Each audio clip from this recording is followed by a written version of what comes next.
1626 Médias.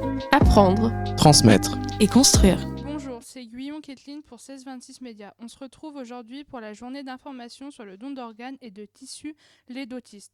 Aujourd'hui, notre invité est Maxime Leclerc, médecin coordinateur et médecin réanimateur au Mémorial de Saint-Lô. Dans cette première interview, nous allons interviewer Maxime. Bonjour Maxime, comment ça va ? Ça va, merci et vous ? Ça va. Alors commençons par la première question. C'est quoi une transplantation d'organes et comment ça se passe ? Alors une transplantation d'organes, c'est le fait de prélever un organe d'un donneur. Alors les organes qu'on prélève, c'est le cœur, les poumons, le foie, les reins, les intestins grêles, le pancréas. Et le fait de les réimplanter dans le corps du receveur qui malheureusement a une maladie qui fait qu'un de ces organes ne fonctionne pas. En pratique, comment ça se passe ?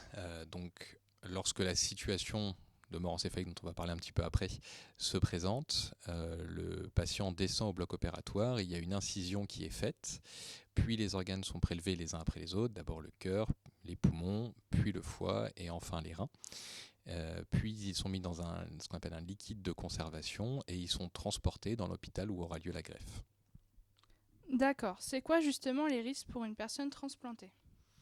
Alors le principal risque immédiat, c'est au moment de l'intervention chirurgicale, les risques d'une intervention chirurgicale relativement lourde avec l'anesthésie générale et tout ce que ça implique. Et puis dans un deuxième temps, une fois que le greffon fonctionne, c'est le risque qu'on appelle infectieux, le risque de développer une infection parce qu'il va falloir empêcher le système immunitaire du patient de rejeter le greffon. C'est quoi un rejet d'organes ? Donc un rejet d'organes, c'est quand le système immunitaire reconnaît qu'il y a un organe étranger à son corps et qui essaye de le supprimer. Et le but des anti-rejets, c'est de masquer aux yeux du système immunitaire la présence de ce greffon. Nous avons parlé du don d'organes. Pouvez-vous nous dire qu'est-ce que le don de tissu ? Alors le don de tissu, pour faire la différence, il faut comprendre ce qu'est un organe. Un organe, c'est un ensemble de cellules qui a une fonction. Par exemple, pour le cœur, c'est d'être une pompe. Pour le poumon, c'est de faire rentrer l'oxygène dans le sang. Les tissus, c'est un ensemble de cellules spécialisées qui a une fonction spécifique avec des cellules qui vont tous faire la même chose. C'est le cas notamment de la cornée, la petite membrane qui est en avant de l'œil, la petite membrane transparente. C'est le cas de la peau, les os, les tendons, les ligaments. Une question que beaucoup de personnes se posent. Lorsque l'on meurt, est-on automatiquement donneur ?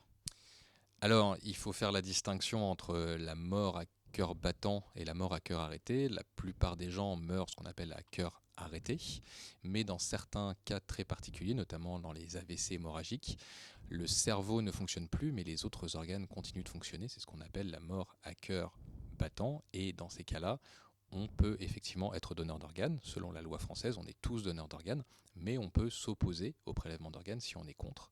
Et pour ça, il y a 3 possibilités. Soit on s'inscrit sur le registre des refus, soit on signe un document, soit on transmet l'information à ses proches. Pour terminer, une question un peu plus personnelle. Pourquoi avoir choisi de sensibiliser au don d'organes ?